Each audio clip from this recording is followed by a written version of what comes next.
Hello बच्चों, इस video में संख्या पद्धति का जो चैप्टर है उसकी प्रश्नावली 1.6 के हम सारे क्वेश्चन करेंगे। 1.6 जो आपकी प्रश्नावली है उसमें आपके 3 प्रश्न हैं और 3 प्रश्नों में एक में 3 पार्ट हैं, 2 में 4 पार्ट हैं।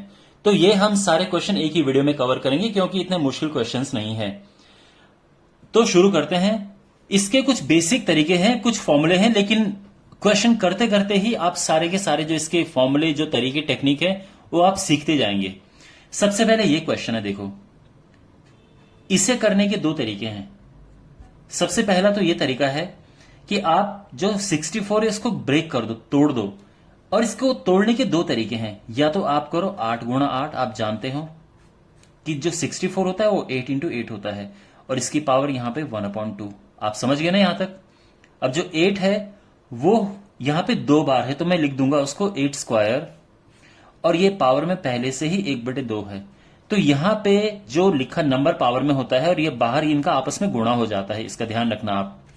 तो 2 गुणा 1/2, 2 से 2 कटा और 8 की घात 1 आ गया, यानी 8।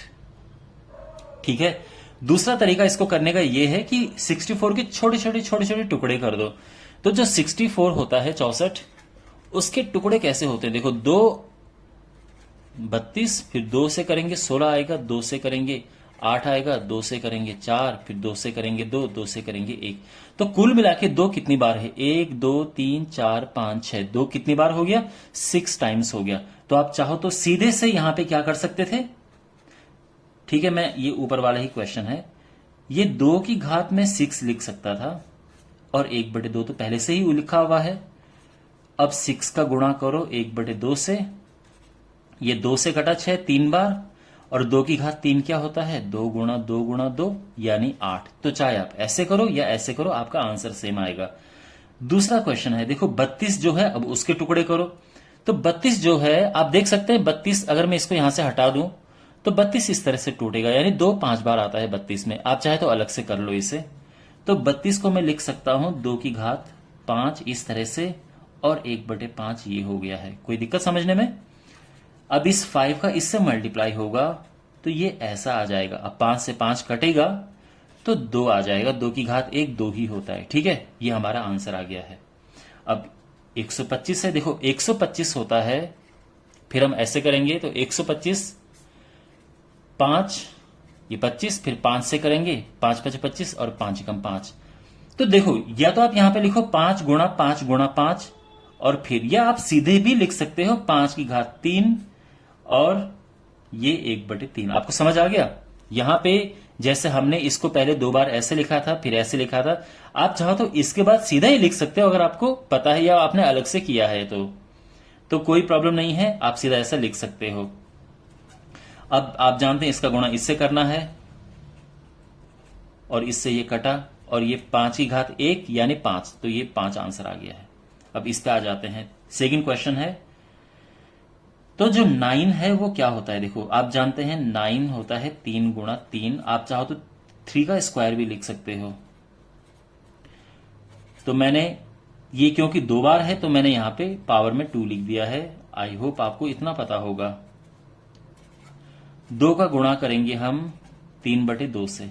ठीक है, क्योंकि इसका गुणा इससे होता है। 2 से 2 कटा और ये 3 की घात 3 आ गया। 3 की घात 3 होता है 3 गुणा 3 गुणा 3 यानी 27। तो ये हो गया 27। समझ आ गया। अब ये क्वेश्चन देखो, अब ये 32 है तो 32 दोबारा हम ऐसा करेंगे तो यानी 2 की घात 5 आएगा। 2 5 बार गुणा हो रखा है तो 32 हम ऐसे लिख सकते हैं। ठीक है, और इसकी घात 2/5 है। 5 का गुणा इससे करेंगे, 5 से 5 कटा, 2 की घात हुआ 2 और ये हुआ 4। समझ आ गया। अब यहां पे ये है, देखो जो 16 होता है आप जानते हैं ये होता है 2 की घात 4। अगर आपको सीधा ये नहीं लिखना है तो आप चाहो तो इसको ऐसा भी लिख सकते हो, 2 गुणा 2 गुणा 2 गुणा 2, और इसकी घात 3/4। ये तो अपनी जगह पे ही आएगा। लेकिन अगर आप इसको सीधा 2 की घात 4 लिखना चाहो तो लिख सकते हो, यानी अगर आप चाहो तो ये स्टेप यहां से हटा सकते हो। ठीक है, अब ये 4 का गुणा करेंगे हम इससे, तो 4 से 4 कट जाएगा और यहां पे 2 की घात 3 आएगा। आप जानते हैं 2 की घात 3 होता है 2 गुणा 2 गुणा 2, और ये 8 आ जाएगा आंसर। तो ये हो गया 8। ठीक है, अब इसका इसी प्रश्न का एक और भाग है, वो है ये। ओके, तो यहां पे जो 125 है वो क्या होता है, 5 गुणा 5 गुणा 5, या 5 की घात हम 3 भी लिख सकते हैं। वैसे भी 125 हमने अभी अभी किया था इस तरह से, तो 5 3 बार होता है। ठीक है, तो मैंने ये लिख दिया है, आपको समझ आ गया होगा। इसकी घात है 1/3 माइनस में, तो इससे तो इसका गुणा बिल्कुल होगा, लेकिन ध्यान रखना माइनस अभी अपनी जगह पे रहेगा, वो डिस्टर्ब नहीं होगा। ठीक है ना, तो 5 की घात यहां से 3 कटा, लेकिन अभी भी -1 यहां पे है। और एक बात ध्यान रखना, जब पावर माइनस होती है तो दूसरी तरफ चला जाता है, यानी ये अपॉन में आ जाएगा। और अगर पावर नीचे माइनस होती है, ये आंसर आ गया है। ठीक है ना, लेकिन मैं जस्ट आपके नॉलेज के लिए बता रहा हूं, अगर पावर अपॉन में होती, मान लो कि 5 की पावर -1 ये होता, तो ये ऊपर चला जाता और 5 की पावर 1 आ जाता। 1 पावर हम लिखते नहीं है तो ये आ जाता। ठीक है, खैर ये आंसर है। अब यहां से कुछ रूल आपको सीखने को मिलेंगे। देखो बच्चों, मैं आपको एक चीज बताना चाहता हूं। एक वीडियो मैंने बनाया है घातांक के ऊपर, और मैं चाहूंगा कि आप वो वीडियो अच्छे से देखें, आपके रूल बहुत ही अच्छे और स्ट्रांग हो जाएंगे। मैं उसका लिंक जो है वो डिस्क्रिप्शन में डाल दूंगा, तो आप उस लिंक पे क्लिक करके आप इसके रूल्स बड़े अच्छे से समझ जाएंगे। तो अगर आप वो वीडियो देखेंगे तो आपका ये चीज बहुत स्ट्रांग हो जाएगा। ये तो मैं करा ही रहा हूं आपको, लेकिन मेरा आपको सुझाव है, सजेशन है कि आप ये वीडियो जरूर देखना। यहां पे 2 की पावर में ये है और इंटू 2 की पावर में ये, जब गुणा करते हैं और बेस एक जैसा होता है, ये नीचे आधार इनका एक जैसा है, ये नंबर एक जैसा है, तो जो इनकी घातें होती हैं जुड़ जाती हैं। तो ये 2/3 प्लस 1/5, समझ आ गया। अब इनको प्लस करना है तो आप जानते हैं इनका एलसीएम लेंगे, 5 दूने 10 हुआ और 3 एकम 3 हुआ, तो ये 2 की घात 13/15 आ गया, और ये आंसर है। बस इससे आगे कुछ नहीं होगा सॉल्व, बस इतना आ जाएगा। ये है, ये बड़ा सिंपल है, इसमें कुछ नहीं करना है। इसमें जो ये पावर है इसमें इसका गुणा कर देना है, तो 3 की घात ये 3 गुणा 7 हो जाएगा, यानी 1/3 की घात 21। ये आंसर आ गया है बस। ठीक है, इसको ऊपर ले जाके फायदा नहीं है, ऊपर ले जाके वैसे इसका जो साइन है वो नेगेटिव हो जाएगा, ऐसे हो जाएगा, लेकिन हम पावर माइनस में नहीं रखते हैं। ठीक है, हम कोशिश करते हैं कि प्लस में रहे, तो ये यहां पे ये आंसर आ जाएगा। अब बात करते हैं इसकी, यहां पे भी देखो आधार एक जैसा है ना, ये भी 11 है, ये भी 11 है। देखो बच्चों, यहां पे आधार एक जैसा था, लेकिन ये गुणा हो रखा था तो हमने प्लस कर दिया। यहां पे आधार एक जैसा है, बेस एक जैसा है, लेकिन यहां पे भाग दिया जा रहा है तो हम इसे माइनस करेंगे,